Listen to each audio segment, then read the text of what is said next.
और इस मुहर्रम में हजरत हफ्सा रदी अल्लाह ताला अन्हा जो हुजूर की ज़ौजा हैं, वो फरमाती हैं रसूल पाक सल्लल्लाहु ताला अलैहि वसल्लम 4 अमल जिंदगी में कभी तर्क नहीं करते थे, छोड़ते नहीं थे। वो क्या है? तो आप फरमाती हैं उनमें से एक आशूरा का रोजा हुजूर कभी नहीं छोड़ते थे। आशूरा का रोजा रसूल पाक सल्लल्लाहु ताला अलैहि वसल्लम कभी तर्क नहीं फरमाते। इसकी बड़ी फजीलत है। ये आशूरा क्या है? 10वीं मुहर्रम के दिन को आशूरा कहा जाता है। बड़ा तारीखी दिन है। और बल्कि अल्लाह के नबी सल्लल्लाहु अलैहि वसल्लम ने यह भी फरमाया क़यामत भी इसी दिन को आने वाली है।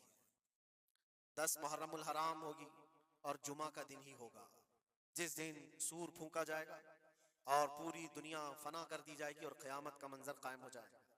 आशूरा का दिन आता है तो ए मोमिनो, सब के सब अल्लाह की बारगाह में दौड़ आ जाओ, इबादत के लिए लग जाओ।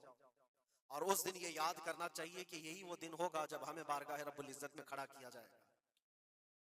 अव्वलीन से लेकर आखिरीन तक जितने भी पैदा हुए इस रोए जमीन पर सबको उठाया जाएगा, हिसाब व किताब होगा और वो 50,000 साल के बराबर का एक दिन होगा।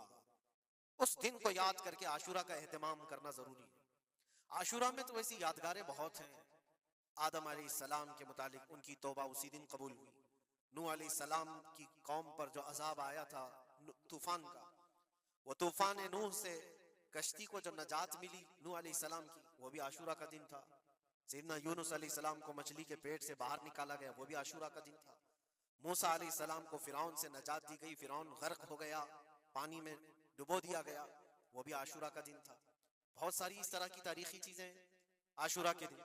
लेकिन ये सारी तारीखों पर एक तारीख गालिब आ जाती है, वो रसूलुल्लाह के नवासे की कुर्बानी का दिन, इसलिए कि वो पूरी उम्मत को हिला देने वाला हादसा है। नबी आखिरुज़्ज़मान सल्लल्लाहु ताला अलैहि वसल्लम ने अपने उस लख्ते जिगर को, अपने उस नूरे नजर को, जिसके लिए अपने सजदे लंबे कर दिया करते थे।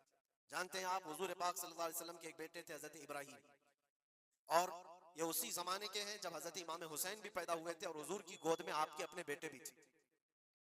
हुजूर सल्लल्लाहु ताला अलैहि वसल्लम के वो एक ही बेटे हैं जो 6 महीने तक जिंदा रहे। हुजूर सल्लल्लाहु अलैहि वसल्लम अपनी गोद में बिठाकर उन्हें प्यार कर रहे थे और इमाम हुसैन को भी गोद में रखे हुए थे। एक तरफ नवासा है और एक तरफ बेटा है।